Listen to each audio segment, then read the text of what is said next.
Hello students, कैसे हो आप सभी। स्वागत आप सभी का मेरे यूट्यूब चैनल यूनिक स्टार के अंदर। तो भाई, जैसा कि आप सभी को पता है कि आपकी ऑनलाइन मैथमेटिक्स की क्लास चल रही है, तो उसी के अंदर हम आगे बढ़ते हुए प्लस 2 क्लास का जो आपका चैप्टर चला हुआ डिटरमिनेंट का, तो उसकी आज हम पहले एक्सरसाइज सोल्व करते हैं। भाई, उस पहले एक्सरसाइज का आपका पहला क्वेश्चन है ये। कोई भी 2/2 ऑर्डर का डिटरमिनेंट है, इस डिटरमिनेंट को आपको सोल्व करना है। जब आप सोल्व करोगे तो 2/2 का डिटरमिनेंट सोल्व करना आपको बता रखा है बिल्कुल अच्छे से। अगर पहले हमेशा आपको किससे मल्टीप्लाई करनी है, लेफ्ट साइड से। लेफ्ट साइड का जो कॉर्नर है ना, उसकी आपको मल्टीप्लाई करनी है।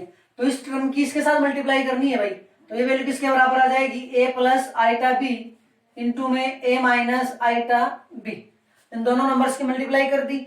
उसके बाद हमने आपको बता रखा है कि अपनी साइड से बीच में क्या लगाएंगे, हम माइनस, और भाई राइट साइड से इसकी मल्टीप्लाई कर देंगे।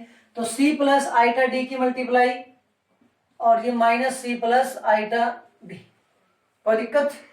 दोनों जगह पे अगर देखोगे ध्यान से तो a plus iota B, a minus iota B means यहाँ पे a plus B, a minus B. यहाँ पर भी c प्लस आइटा डी और minus c plus iota D means अगर हम इसको a मान ले, इसको b मान ले, तो a माइनस बी और a प्लस बी। तो दोनों जगह a प्लस बी और a माइनस बी का फॉर्मूला लग रहा है। दोनों जगह जो फॉर्मूला लगेगा तो ये आ जाएगा भाई a स्क्वायर माइनस में आइटा बी का स्क्वायर माइनस में इधर ये ब्रैकेट अपना, और इन दोनों की जब सॉल्यूशन दोगे तो ये आ जाएगा आइटा डी का स्क्वायर और माइनस में क्या आ जाएगा, सी स्क्वायर। ये ए स्क्वायर की value minus iota B square आएगा, और आइटा स्क्वायर की वैल्यू कितनी होती है भाई आपके पास, आइटा स्क्वायर की वैल्यू -1। तो -1 यहाँ पे रखोगे तो माइनस माइनस क्या हो जाएगा प्लस, और ये बी स्क्वायर माइनस ये यहाँ पर फिर रखोगे तो ये माइनस डी स्क्वायर, और ये क्या हो जाएगा भाई माइनस का सी स्क्वायर। कोई दिक्कत? माइनस अंदर लेके गए तो दोनों किसके हो जाएंगे, प्लस के। तो A square plus B square plus में C square plus D square आपके पास क्या आ गया, आपका आंसर आ गया। अगला क्वेश्चन है भाई ये, तो आपका फिर एकदम 2/2 का डिटरमिनेंट है, तो पहले लेफ्ट साइड से मल्टीप्लाई साइन 10 की cos 80 के साथ। तो वही बात आपके साइन 10 cos 80 माइनस अपनी साइड से आएगा cos 10 sin 80। इसके साथ माइनस है तो माइनस अपनी साइड से था, माइनस यहां से आ जाएगा, minus minus plus cos 10 into में sin 80 भाई। अब देखो आपके पास साइन ए कोस बी प्लस में कोस ए साइन बी, तो ये किसकी वैल्यू बनेगी भाई आपके पास, साइन ए प्लस बी मीन्स 10 प्लस 80 मतलब कि साइन 90, और साइन 90 की वैल्यू कितनी आ गई आपकी 1। अगला क्वेश्चन है भाई आपका √6, √5, √20 और √24 इनकी डिटरमिनेंट निकालना। तो फिर आपका काम है इन दोनों की मल्टीप्लाई भाई। इन दोनों की जब मल्टीप्लाई करोगे तो देखो ये √6 और ये √24 आपको बता रखा है कि भाई जब √a और √b की जब आप मल्टीप्लाई करते हो, अगर उस केस में a और b दोनों नंबर अगर आपके ग्रेटर देन 0 हैं, तो ये जो वैल्यू किसके बराबर हो जाती है भाई, √ab के बराबर। मीन्स इन दोनों नंबर्स की मल्टीप्लाई हो जाती है, और रूट 2 बार की बजाय हम क्या लगा देते हैं, इकट्ठा रूट लगा देते हैं। तो भाई यहां से जब इन दोनों की मल्टीप्लाई करो तो इसकी मल्टीप्लाई की तो 144 का रूट माइनस में ये 100 का रूट, 144 का 12 माइनस 10 वैल्यू कितनी आएगी भाई आपकी, कोई दिक्कत? ठीक है, अब इस पे आ जाओ भाई, log a b 1 log b। अब इसकी जब मल्टीप्लाई करोगे तो वही बात है, पहले इसकी मल्टीप्लाई, तो ये आपके पास आ जाएगा log a base b minus में 1 के साथ, सॉरी इसके साथ करेंगे तो log a base b minus में 1। अब भाई ध्यान से देखो, log b बेस है और ये log a बेस b, ये log का बेस चेंजिंग फॉर्मूला होता है भाई। तो बेस चेंजिंग फॉर्मूले से दोनों वैल्यू एक दूसरे के क्या है, रेसिप्रोकल। अगर एक दूसरे के रेसिप्रोकल है तो इस वैल्यू से ये क्या कर देंगे हम, कैंसिल। ये 1 - 1 वैल्यू क्या आ गया आपके पास, 0। अगला जो क्वेश्चन भाई आपका, आगे कोई भी डिटरमिनेंट आपके पास, और ये कहता है कि डिटरमिनेंट की वैल्यू 3 की इक्वल है, तो कहता है कि आपको x की वैल्यू निकालनी है। तो भाई ऐसे क्वेश्चन में आपको 2 डिटरमिनेंट भी दे सकता है, एक डिटरमिनेंट एक वैल्यू भी दे सकता है। आपको कोई दिक्कत नहीं, जो वैल्यू आपको मिले उसको सोल्व कर दो बस। अगर दोनों साइड डिटरमिनेंट है तो दोनों को सोल्व कर दो, एक साइड है तो एक साइड को सोल्व कर दो, दूसरी साइड आपको सोल्व वैल्यू है, क्योंकि डिटरमिनेंट भी तो है क्या अपने आप में एक वैल्यू, तो एक्सपेंडेड वैल्यू किसी भी स्क्वायर मैट्रिक्स की, तो किसी भी स्क्वायर मैट्रिक्स की एक्सपेंडेड वैल्यू है, वो आपको एक्सपेंड करके भी दे सकता है और आपसे एक्सपेंड भी करवा सकता है। तो कोई दिक्कत नहीं, दोनों का सेम मेथड है। यहां से करो सोल्व भाई, इन दोनों की क्रॉस मल्टीप्लाई, दोनों की क्रॉस करोगे तो इसकी साइड मल्टीप्लाई करोगे तो x - 2 की 2x के साथ ये वैल्यू आ जाएगी 2x स्क्वायर माइनस में 4x, माइनस अपनी साइड से -3 की इसके साथ करेंगे तो माइनस माइनस क्या हो जाएगा प्लस, 3 की 3x के साथ 9x इज इक्वल टू कितना आ गया भाई आपके पास 3। अब ये वैल्यू आ गया आपके पास 2x स्क्वायर माइनस के 4x plus 9x means plus के 5x को इधर ले आओ, -3 इज इक्वल टू 0। ये एक आपके पास क्वाड्रेटिक इक्वेशन है। क्वाड्रेटिक इक्वेशन को आपको सोल्व करना है और इसके फैक्टर करने आपको आने चाहिए भाई। आपका सॉल्यूशन था कि ये इसकी और इसकी दोनों की मल्टीप्लाई करवाते थे हम, इसकी और इसकी दोनों की क्या करवाते थे, मल्टीप्लाई। दोनों की जब मल्टीप्लाई जब करवाएंगे तो भाई आपके पास क्या आएगा, 2 की और 3 की मल्टीप्लाई -6। इसका मतलब आप -6 वैल्यू के फैक्टर करो और इसके जब फैक्टर करोगे तो आप ऐसे दो नंबर लेके आओ जिनकी मल्टीप्लाई तो -6 आए और उनका डिफरेंस क्या आ जाए, प्लस का 5। तो भाई यहां से वैल्यू क्या आ जाएगी आपके पास, 2x स्क्वायर प्लस के 6x माइनस के x और माइनस के 3 इज इक्वल टू 0। इन दोनों में से क्या कॉमन आ जाएगा, 2x, x प्लस 3 -1 कॉमन, यहां से इन दोनों -1 कॉमन आ जाएगा तो x plus 3 is equal to 0। तो ये वैल्यू क्या आ गया आपके पास, x प्लस 3 और इधर से क्या बचेगा, 2x minus 1 is equal to 0। तो दोनों फैक्टर किसके बराबर है, 0 के बराबर। तो x प्लस 3 0 के बराबर हो गया और भाई 2x माइनस 1 भी किसके बराबर, 0 के बराबर। x की वैल्यू -3 आ गई और x की वैल्यू यहां से कितनी आ गई, 1/2 आपका क्वेश्चन। अगला जो क्वेश्चन है आपका, ये दो डिटरमिनेंट आपके पास दोनों इक्वल हैं। दो डिटरमिनेंट इक्वल है तो कहता है कि यहाँ पे x और y आए हुए हैं, तो कहता है कि x और y दोनों के दोनों क्या होने चाहिए, नेचुरल नंबर होने चाहिए। तो find the possible values of x and y, means आपको x और y की पॉसिबल वैल्यू निकालनी है, लेकिन वो वैल्यू दोनों की दोनों क्या होनी चाहिए, नेचुरल वैल्यू होनी चाहिए, मींस नेचुरल नंबर होना चाहिए। तो देखो भाई आपका काम वही, दोनों की मल्टीप्लाई करवाओ, दोनों की मल्टीप्लाई करवाओगे तो क्या आ जाएगा, 3 माइनस में xy is equal to 3 minus में क्या आ गया, 8। भाई इसकी मल्टीप्लाई 3 माइनस में xy इसकी की तो 3 माइनस में 8, दोनों साइड 3 है, 3 से तो 3 कैंसिल हो जाएगा, minus xy is equal to -8, minus minus cancel. तो xy की वैल्यू कितने आ गई भाई, 8। अब दो नंबर्स की प्रोडक्ट क्या आती है भाई, 8। तो ऐसे ऐसे नेचुरल नंबर्स के कॉम्बिनेशन बनाओ जिनकी प्रोडक्ट क्या आती हो, 8 आती हो। तो सिंपल सा काम है, अगर x की वैल्यू 1 लेंगे तो y की वैल्यू कितने आ जाएगी भाई, 8, क्योंकि 1 इंटू 8 क्या हो जाएगा, 8। दूसरा अगर x की वैल्यू हम 8 ले लें तो y की वैल्यू कितने आ जाएगी, 1। ये भी इसका एक सॉल्यूशन है। उसके बाद अगर x की वैल्यू 2 ले लें तो y की वैल्यू कितने आ जाएगी, 4, और x की वैल्यू अगर 4 ले लेंगे तो y की वैल्यू कितने आ जाएगी, 2। आपके लिए क्वेश्चन आपका। अगला जो क्वेश्चन है भाई आपका, ये कहता है कि ये आपके पास एक मैट्रिक्स है कोई भी, इस मैट्रिक्स के अंदर एक वैल्यू आपकी x है, तो कहता है कि x की वैल्यू फाइंड आउट करो, लेकिन कब करोगे, अगर ये मैट्रिक्स आपकी क्या है, सिंगुलर, मींस अगर इस मैट्रिक्स, ये मैट्रिक्स जो आपकी ये अगर सिंगुलर मैट्रिक्स हो तब आपको क्या करना है, x की वैल्यू फाइंड आउट करनी है। तो भाई अगर ये सिंगुलर मैट्रिक्स होगी तो आपको पता है कि सिंगुलर मैट्रिक्स वो मैट्रिक्स होती है जिसका डिटरमिनेंट क्या होता है भाई आपका, 0। तो जिस भी मैट्रिक्स का डिटरमिनेंट 0 होगा वो किसके क्या होगी, सिंगुलर मैट्रिक्स। तो आपको x की वैल्यू निकालने के लिए, क्योंकि वैल्यू निकालोगे ये वैल्यू किसी न किसी के तो बराबर रखनी पड़ेगी, तो कहता है कि सिंगुलर मैट्रिक्स है तो क्या करें, हम इसका डिटरमिनेंट निकालें, किसके बराबर रख देंगे, 0 के बराबर। तो करो भाई, ये वैल्यू आपके 1 -2 3 1 2 1 x -2 और ये क्या आ गया आपके पास 3, ये किसके बराबर आ गई, 0 के, क्योंकि क्या है, तो मान लिया इसको a मान लिया, यहाँ पे लिख देना since a is singular, since a is singular, a जो हुआ आपके पास क्या है, सिंगुलर है, तो इसका डिटरमिनेंट क्या आ गया, 0। अब ये आपके पास एक 3/3 ऑर्डर का डिटरमिनेंट आया, 3/3 ऑर्डर का डिटरमिनेंट आपको निकालना बताया। अब भाई जब आप किसी भी 3/3 ऑर्डर के डिटरमिनेंट को जब आप सोल्व करोगे तो उस दौरान आपके पास क्या वैल्यू आएगी, आके भाई आपके पास 3 रो और 3 कॉलम है, किसी भी एक रो या एक कॉलम को पकड़ लो। जब किसी भी एक रो या एक कॉलम को जब पकड़ोगे तो उस एक रो या एक कॉलम से आपको क्या करना है, उसको एक्सपेंड करना है।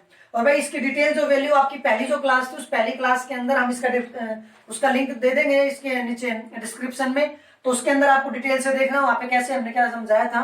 अब भाई जब 3/3 ऑर्डर के डिटरमिनेंट को एक्सपेंड करेंगे तो कैसे करेंगे, देखो ये हमने R1 हमने किया, इसको expanding along R1, expanding along R1, R1 का मतलब पहली रो से, किसी भी एक रो से या किसी भी एक कॉलम से एक्सपेंड करो, कोई फर्क नहीं पड़ना। हमने पहली रो से एक्सपेंड किया, पहली रो से जब एक्सपेंड करेंगे तो ये वैल्यू आ गई, पहली रो के अंदर ये वैल्यू है भाई, तो इसके अंदर सबसे पहली पोजीशन 1 है। हमने आपको बताया था कि ऑड इवन पोजीशन को चेक करना भाई, तो ये पहली पोजीशन आपकी इवन पोजीशन है, ये i प्लस j की वैल्यू आपके पास या तो ऑड या फिर आपके पास इवन, अगर वैल्यू ऑड तो पोजीशन भी ऑड, वैल्यू इवन तो पोजीशन भी क्या, इवन। तो भाई यहां से वैल्यू 1 जो है आपके पास इवन, इसके सामने हमने ब्रैकेट स्टार्ट किया, इसके सामने ये रो इसको दबा दिया, कॉलम है इसको दबा दिया, रो और कॉलम को दबा देंगे तो आपके पास 2/2 का डिटरमिनेंट बचेगा। इसकी मल्टीप्लाई पहले 2 की 3 के साथ 6 माइनस अपनी साइड से 1 के -2 के साथ ये वैल्यू आ जाएगी +2। उसके बाद हम अगले एलिमेंट पे पहुंचेंगे भाई। अगले एलिमेंट इसमें -2 है। -2 को जब देखोगे तो ये A12 की पोजीशन पे है। A12 की जब पोजीशन पे है तो 1 और 2 3 होते हैं। 3 एक ऑड पोजीशन है, इसलिए हम अपनी साइड से क्या लगाएंगे, माइनस लगाएंगे। तो माइनस ये है, माइनस माइनस क्या हो जाएगा प्लस, और ये +2। फिर वही ब्रैकेट स्टार्ट, फिर वही काम, इसकी रो दबा दो, इसके कॉलम को दबा दो, और रो और कॉलम दोनों को दबा देंगे तो वही आपके पास क्या बचेगा भाई, 2/2 का डिटरमिनेंट। तो 1 की किसके साथ, 3 के साथ, तो 3 माइनस में 1 की किसके साथ, x के साथ। ये आपकी वैल्यू आ गई भाई, ठीक है। उसके बाद लास्ट वैल्यू आपके पास 3 को हमने सोल्व किया तो ये डिटरमिनेंट, ये लाइन पूरी और ये लाइन पूरी, दोनों खत्म। अगर ये खत्म तो ये आपके पास फिर 2/2 का डिटरमिनेंट। फिर लेफ्ट साइड से मल्टीप्लाई, अब की बार 1 की -2 के साथ, -2 माइनस अपनी साइड से 2 की x के साथ, -2x इक्वल टू वैल्यू क्या आ गई, 0। कोई दिक्कत? तो अंदर मल्टीप्लाई करवाओ, इसके 6 2 8, इसके अंदर मल्टीप्लाई करवाओगे प्लस के 6 और माइनस के 2x, ये अंदर -6 और माइनस के 6x is equal to 0। Minus के 6 प्लस के 6 दोनों कैंसिल, ये 8 माइनस के 2x और माइनस के 6x उधर जाएंगे तो ये हो जाएंगे प्लस के 8x। 8 से 8 कैंसिल, x की वैल्यू कितनी आएगी भाई आपकी 1। आपका क्वेश्चन देखिए भाई, अगला क्वेश्चन जो है वो कहता है कि write the minors and cofactor of each of the element of the matrices. अगर ये जो वैल्यू है आपके पास, दो मैट्रिक्स हैं, एक आपके पास 2/2 के, एक आपके पास 3/3 के, आपके माइनर और कोफैक्टर दोनों निकालने और सभी एलिमेंट के निकालने हैं। तो भाई देखो, माइनर और कोफैक्टर निकालना आपको पहली क्लास में सिखाया था कि माइनर और कोफैक्टर एज यूजुअल डिटरमिनेंट की तरह ही सोल्व होंगे। बस थोड़ा सा आपको ध्यान रखना है कि डिटरमिनेंट का भी हमने सॉल्यूशन दिया था, उसके अंदर हमने कहा था कि हम पोजीशन एलिमेंट जो होता है उसकी मल्टीप्लाई करवाते हैं, बट माइनर कोफैक्टर के केस में हम पोजीशन एलिमेंट की मल्टीप्लाई नहीं करवाते। हर पोजीशन के लिए अलग से डिटरमिनेंट सोल्व होगा, वो आपके माइनर और कोफैक्टर की वैल्यू होगी। उसके बाद माइनर और कोफैक्टर के अंदर एक छोटा सा डिफरेंस और था कि माइनर के अंदर तो हमें पोजीशन से कोई मतलब नहीं, वो ऑड पोजीशन है, इवन पोजीशन है, सब चलेगा। बट कोफैक्टर के केस में आपको पोजीशन चेक करनी है कि वो ऑड पोजीशन है या फिर वो इवन पोजीशन है। अगर ऑड पोजीशन हो तो अपनी साइड से पहले माइनस, और अगर इवन पोजीशन है तो एज यूजुअल चलता रहेगा, कोई दिक्कत नहीं। आइए, अगर 2/2 ऑर्डर का डिटरमिनेंट मैट्रिक्स है तो उसमें अगर आपको माइनर या कोफैक्टर निकालने हैं तो हमेशा क्या करना है भाई, माइनर, जैसे कि माइनर को हमने बताया था हम M11 से डिनोट करेंगे, मींस MI जैसे। तो M11 ये रहा M11, इसका माइनर हमेशा इसके कॉर्नर में मिलेगा। 2/2 के में बिल्कुल सिंपल सा काम, ये अगर वैल्यू होती है इसका माइनर 4, तो 5 का माइनर कितना आ जाएगा 4। M12 का मतलब ये है -2, इसका माइनर कौन है, ये वाला 2, मींस अपोजिट कॉर्नर में जो है, कॉर्नर में उनकी वैल्यू क्या मिलेंगी, माइनर और कोफैक्टर। तो M12 की वैल्यू कितनी आएगी 2, M21 की वैल्यू कितनी आ जाएगी, ये वैल्यू आपके पास ये -2, और M22 की वैल्यू कितनी आ जाएगी आपके पास 5। मैंने इनके अंदर सीधी वैल्यू रख दी और ये आपके पास क्या आ गया माइनर। अपोजिट में जो वैल्यू मिलेगी वो उसका क्या होगा, माइनर। लेकिन हमें इनका कोफैक्टर भी निकालना है, तो कोफैक्टर के केस में हमने आपको बताया है कि भाई कोफैक्टर के केस में ऑड इवन पोजीशन चेक करनी है। तो ऑड इवन पोजीशन चेक करनी है तो भाई ये वैल्यू अगर मान लिया इसको हम ए नाम देते तो ये आ जाएगा A11। तो A11 तो इवन पोजीशन है, इसलिए ये वैल्यू भी क्या दे देगा 4। A12 जो है माइनर, तो वैल्यू तो वही देगा, बस प्लस माइनस का फर्क आएगा। तो A12 जो है वो ऑड पोजीशन है। क्यों ऑड पोजीशन, क्यों 1 और 2 का सम कितना है भाई आपके पास 3, और 3 आपके पास क्या ऑड वैल्यू, इसलिए पोजीशन भी क्या आपकी ऑड, इसलिए यहाँ पे क्या लगेगा माइनस, तो ये वैल्यू क्या हो जाएगी -2। ठीक है। उसके बाद A21 में फिर ये ऑड पोजीशन है, फिर माइनस लगेगा, -2 वैल्यू ये थी, कितनी हो जाएगी +2, और भाई A22 आपके पास क्या आ गया, सिंपल सा 5। तो भाई 2/2 ऑर्डर में तो माइनर कोफैक्टर निकालना बिल्कुल आसान है। अपने से कॉर्नर, जो पोजीशन उसके कॉर्नर में देख लो कौन एलिमेंट है, वही उसका क्या है, माइनर और कोफैक्टर। बस ये ध्यान करना, माइनर में पोजीशन कुछ भी हो, लेकिन कोफैक्टर में अगर ऑड पोजीशन हो तो माइनस अपनी साइड से लगा देना, कोई दिक्कत? ठीक है भाई। अब इधर आ जाओ भाई, इधर जब हम करेंगे तो देखना भाई, हम ध्यान से समझना, हम सिर्फ 3 एलिमेंट के माइनर और 3 के हम क्या निकालेंगे, कोफैक्टर, बाकी के आप खुद निकालोगे। तो कैसे करना भाई, पहले हमें M11 मींस पहला में कोफैक्टर, सॉरी माइनर निकालना भाई। तो माइनर निकालेंगे तो हमने बताया कि एज यूजुअल डिटरमिनेंट की तरह M11 की पोजीशन ये है, इस पोजीशन के सामने रो है उसको हटा दो, कॉलम है उसको हटा दो, ये 2/2 का डिटरमिनेंट बच गया। तो भाई ये 5 की 2 के साथ मल्टीप्लाई, 5 की 2 के साथ मल्टीप्लाई, 5 की 2 के साथ की तो 10 माइनस अपनी साइड से -1 के 1 के साथ कितना आ जाएगा -1 और माइनस ये पहले कितना आ जाएगा +1। डिटरमिनेंट में हमने ऐसा ही किया था, लेकिन डिटरमिनेंट में एक काम ये फालतू था ये, लेकिन माइनर कोफैक्टर के केस में ये हमें नहीं करना, इस चीज को हम छोड़ देंगे। अंदर का जो सॉल्यूशन था वो करना है भाई। ये वैल्यू आ गई आपके पास माइनर की, कितनी आ गई 11, कोई दिक्कत। उसके बाद M12 आपके पास कौन है भाई, ये 0 वैल्यू है, इसकी पोजीशन है, गलती से यूं मत कह दीजिए 0 तो इसका तो के माइनर कोफैक्टर, भाई हमें मतलब ही नहीं पोजीशन थे। तो अब पोजीशन पे एंट्री कौन है, हाँ पोजीशन ऑड इवन देखेंगे कोफैक्टर में, बट वैल्यू से हमें कोई मतलब नहीं, वैल्यू वहां पे कौन है। तो यहाँ पे 0 कोई बात नहीं, इसके सामने ये रो छुट जाएगी और ये आपके पास कॉलम छुट जाएगा। तो 3 की 2 के साथ मल्टीप्लाई 6 माइनस में -1 के 0 के साथ 0, वैल्यू क्या आ गया आपके पास 6। कोई दिक्कत नहीं। तो भाई M13 की जब वैल्यू निकालेंगे तो 13 ये है 4, तो 4 के साथ ये रो छूट जाएगी, ये कॉलम छूट जाएगा, ये बच गया आपके पास इसकी मल्टीप्लाई 3 माइनस में 0, वैल्यू कितनी आ गई 3। मेरे हिसाब से शायद कोई दिक्कत नहीं है कि माइनर निकालने में। अगर माइनर निकालने में कोई दिक्कत नहीं है तो भैया अब हम क्या निकालते हैं, कोफैक्टर हमने आपको बताया अगर भाई अगर इसका नाम ए मैट्रिक्स है तो भाई A11, भाई जो माइनर आते हैं वही कोफैक्टर होंगे। बस थोड़ा सा ध्यान कर देना कि जहां पे ओड पोजीशन आए ना, ओड पोजीशन वाली जगह पे क्या कर देना, माइनस लगा देना अपनी साइड से। बाकी सॉल्यूशन जैसे हमने माइनर निकाला है उसी तरह से आपका सॉल्यूशन निकलेगा कोफैक्टर का, बस प्लस माइनस का फर्क आएगा ओड पोजीशन के केस में। तो देखो A11 ये तो इवन पोजीशन है तो यही वैल्यू दे देगा। A12 जो है ये आपकी क्या है, ऑड पोजीशन है, इसलिए जो M12 का जो कोफैक्टर माइनर था उसका क्या कर दो साइन चेंज। तो ये 6 था, A12 का कोफैक्टर कितना आ जाएगा -6, और A13 जो है वो इवन पोजीशन है तो ये 3 है, तो क्या आ जाएगा आपके पास 3 आ जाएगा। कोई दिक्कत चलेगा यहां तक। अब भाई हम एक पोजीशन का कोफैक्टर और निकाल देते हैं, सीधा माइनर तुम निकाल लेना। अगर हमें मान लिया जाए A21 का क्या निकालना हो कोफैक्टर, तो A21 की पोजीशन कौन है भाई, A21 की पोजीशन ये रही 3, A21 की पोजीशन कौन है 3, तो 3 के कोफैक्टर निकालने भाई।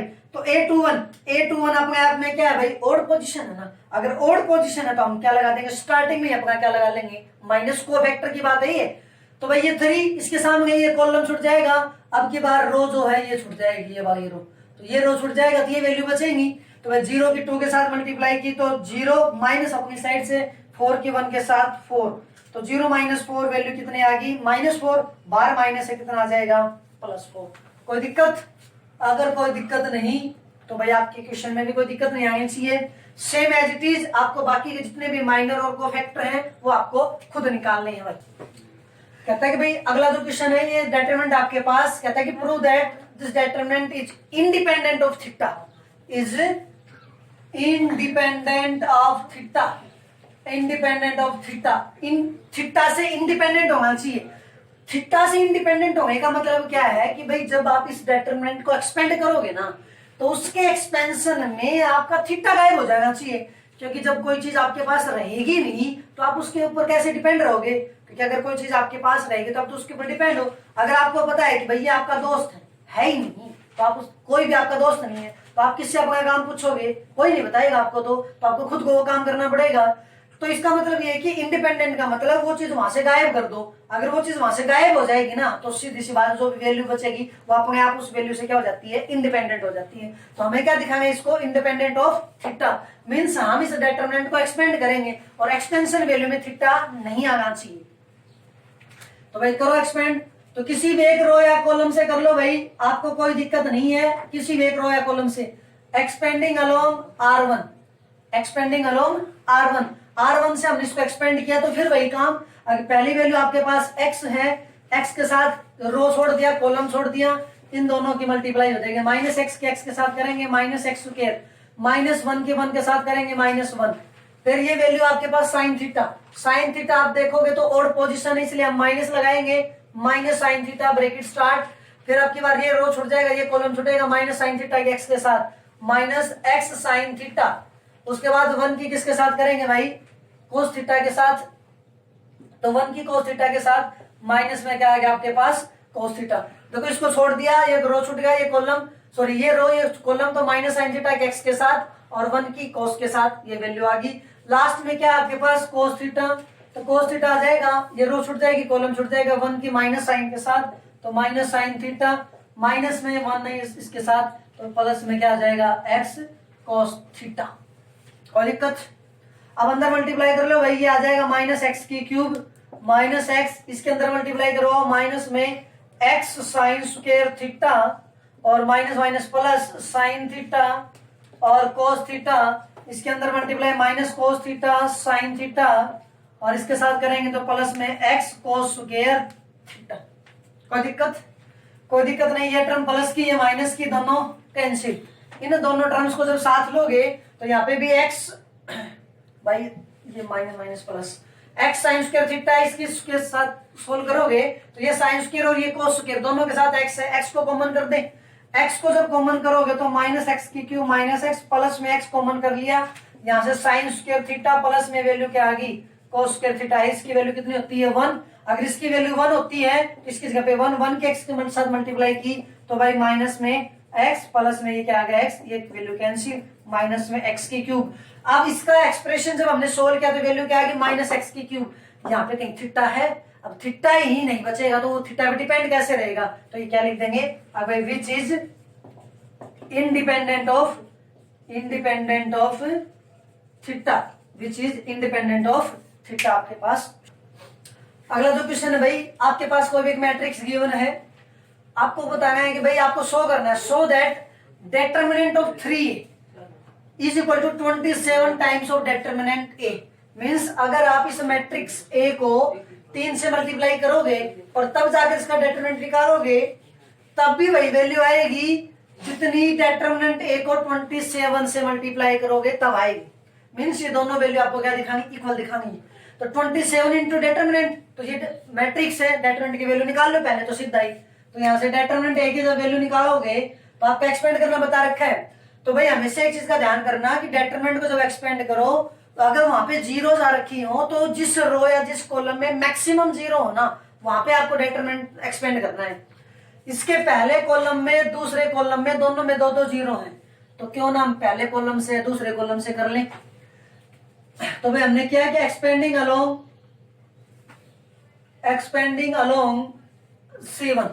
C1 से जब एक्सपेंड करेंगे तो पहली पोजीशन पे 1 है, 1 एज इट इज, इसके सामने रो छूट जाएगी कॉलम छूट जाएगा, तो रो छूट गया कॉलम छूट गया, 1 की 4 के साथ 4 माइनस में 2 की 0 के साथ करेंगे मल्टीप्लाई 0। अब अगली वैल्यू इसमें 0 है तो यहाँ पे माइनस 0 आएगा इंटू समथिंग कुछ भी आए, बाहर तो 0 मल्टीप्लाई में, अगले में फिर 0 आएगा, तो इससे अच्छा कि क्यों करते हो आप छोड़ ही दो ना सीधा ही। और इसीलिए हम ऐसा बोलते हैं कि जिस रो या कॉलम में मैक्सिमम 0 होती है हम उससे एक्सपेंड करते हैं, क्योंकि वहां पे मल्टीप्लाई करने की जरूरत नहीं, अपने आप 0 बन जाएगा। तो सीधा अपना काम हो गया, 4 की 1 के साथ वैल्यू कितनी आ गई 4। हमें कहते 27 इंटू डेटर्मिनेंट है, तो राइट हैंड साइड की वैल्यू कितनी आ गई 27 इंटू डेटर्मिनेंट है, 27 डेटर्मिनेंट है की वैल्यू 4108, इक्वेशन नंबर फर्स्ट। कोई दिक्कत?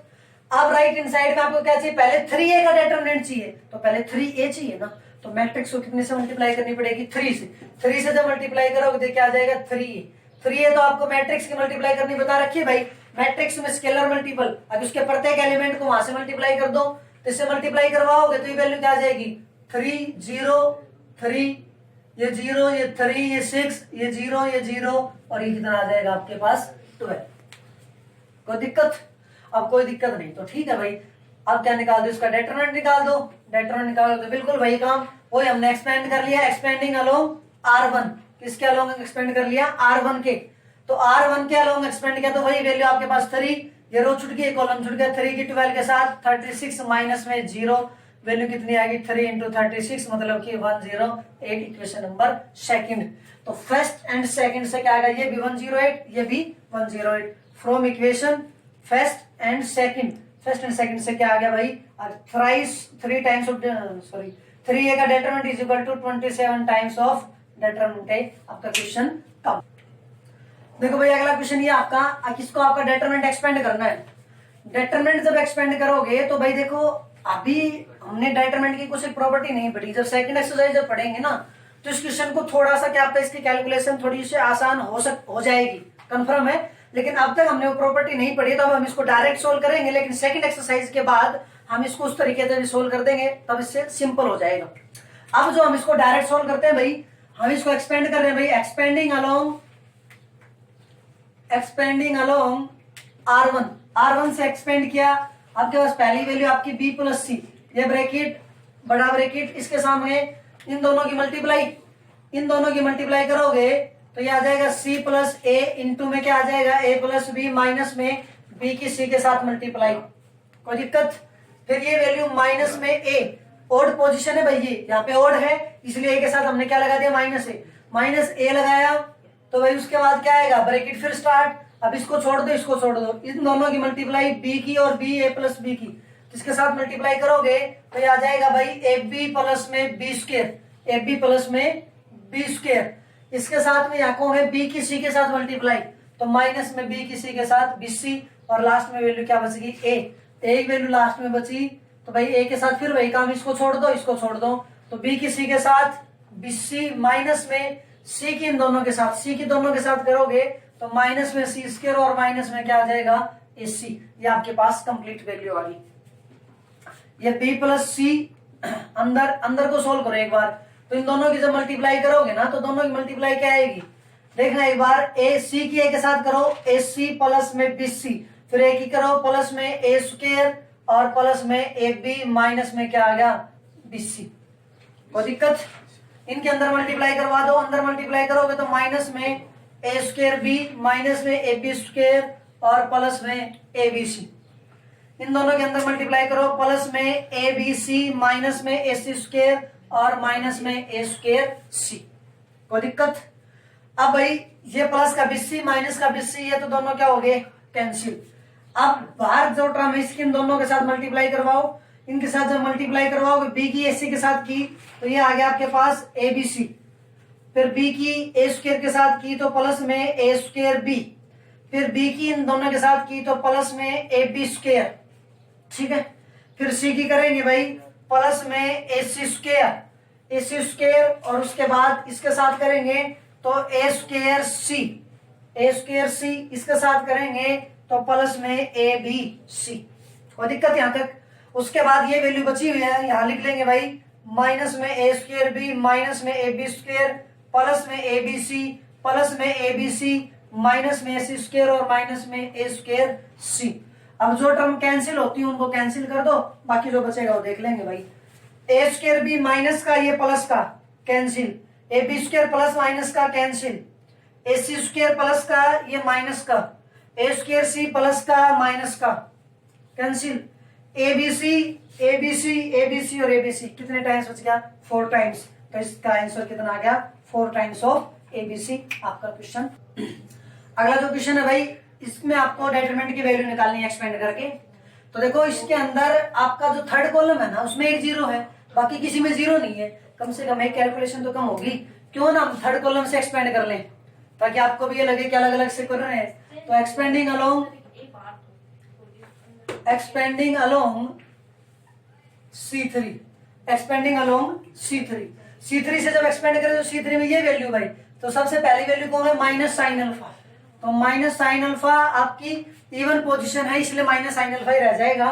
तो minus sine alpha into bracket आपका स्टार्ट। तो देखो इसके सामने ये रो है, ये कॉलम ये छूट जाएगा, इन दोनों की मल्टीप्लाई करोगे तो माइनस साइन अल्फा है, साइन बीटा, और ये साइन बीटा, तो माइनस आगे आ जाएगा साइन अल्फा, और साइन स्क्वायर क्या हो जाएगा, बीटा। अब इन दोनों की करोगे तो ये माइनस आएगा साथ में, तो कोस बीटा इनके साथ करोगे तो ये आ जाएगा साइन अल्फा, और ये आ गया आपके पास कोस स्क्वायर बीटा। कोई दिक्कत? ये जो एलिमेंट है पोजीशन जीरो है, क्योंकि जब आप इसमें लिखोगे तो ये माइनस में जीरो आएगा, समथिंग कुछ तो आएगा, बट जीरो से मल्टीप्लाई होगी, सब कुछ जीरो हो जाना है। तो क्यों कैलकुलेशन में टाइम खराब करते हो, इसलिए हम इसको नहीं करेंगे, सीधा लास्ट पे करेंगे कोस अल्फा पे। किस पे करेंगे, कोस अल्फा पे। कोस अल्फा पे जब करेंगे तो फिर वही काम आपका, अगर भाई अब की बार आपके पास कॉलम तो यही छूटेगा, रो आपकी ये छूट जाएगी। तो भाई इन दोनों की मल्टीप्लाई और फिर इन दोनों की मल्टीप्लाई, तो पहले इन दोनों की करेंगे तो ये आ जाएगा कोस अल्फा और कोस स्क्वायर बीटा, माइनस में इनके साथ माइनस, पहले ये माइनस माइनस हो गया प्लस, ये हो गया भाई कोस अल्फा इंटू में साइन स्क्वायर बीटा, ये आपकी वैल्यू आ गई। कोई दिक्कत? इन दोनों के अंदर माइनस है ना, माइनस को बाहर कर लो, और माइनस के साथ साथ एक वैल्यू और देखो, यहाँ पे साइन अल्फा है, यहाँ पे भी साइन अल्फा है, साइन अल्फा को भी बाहर कर दे। तो माइनस साइन अल्फा को बाहर करेंगे तो माइनस बाहर है, माइनस माइनस क्या हो जाएगा, प्लस। तो plus sine square alpha, plus sine square alpha. अगर आपके पास वैल्यू है तो यहां से क्या बचेगा भाई, sine square alpha, sine square alpha, और इधर से क्या बचेगा भाई, प्लस में ये वैल्यू क्या बच जाएगी, सॉरी यहां से साइन स्क्वायर बीटा बचेगा भाई, अल्फा नहीं बीटा ये, और प्लस में क्या बचेगा भाई, ये कोस स्क्वायर बीटा। कोई दिक्कत?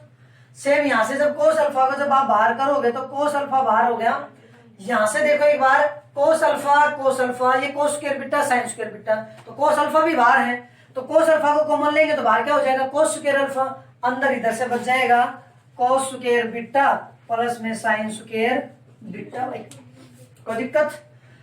इनकी वैल्यू कितनी होती है 1, इसकी भी वैल्यू कितनी होती है 1, तो 1 को साइन स्क्वायर से मल्टीप्लाई करोगे तो साइन स्क्वायर अल्फा, प्लस में इस 1 इनके साथ करोगे तो प्लस में कोस स्क्वायर अल्फा, तो sine square alpha plus cos square alpha की वैल्यू कितनी आ गई। तो भाई आज की अपनी जो क्लास है वो आज कंप्लीट होती है। आज के लिए 2 क्वेश्चंस आपके लिए सेल्फ प्रैक्टिस है, आप इनको ट्राई करना। अगर इनमें कोई प्रॉब्लम आती है तो कमेंट सेक्शन में कमेंट करके जरूर बताएं, ताकि हम अगली वीडियो के अंदर आपके सॉल्यूशंस आपको प्रोवाइड करवा सकें। तब तक के लिए इस एक्सरसाइज को आप कंप्लीट करें, तब तक हम नेक्स्ट वीडियो आपके लिए तैयार करते हैं। प्रिपेयर रहें और अच्छे से पढ़ें और अपनी नोटबुक कंप्लीट करें। लगातार हमारे चैनल को देखने के लिए सभी का धन्यवाद। लगातार इस चैनल को लाइक करें, कमेंट करें एंड सब्सक्राइब करें। धन्यवाद।